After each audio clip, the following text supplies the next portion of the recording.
భారత రాజ్యాంగ నిర్మాత, పేదల పెన్నిది, ఈ దేశానికి దిక్సూచి చూపిన నాయకుడు. ఈ దేశం 75 సంవత్సరాల తర్వాత కూడా కదలకుండా, ఎవరికి భయపడకుండా ప్రపంచంలో ఒక్కటై 150 కోట్ల జనాభా ఒక్కటై నిలుస్తున్నది. దానికి కారణం బాబాసాహెబ్ అంబేద్కర్ గారు.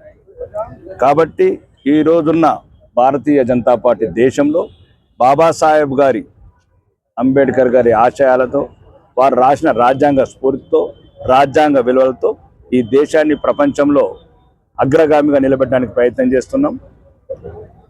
ఇక అంబేద్కర్ గారు వర్ధంతి ఎందుకు వచ్చింది, ఏ పార్టీ వల్ల వచ్చింది, ఏ పార్టీ మనోవేద గురి చేసింది, అది భారతదేశంలో ఉన్న ఏ వ్యక్తి మర్చిపోకూడదు.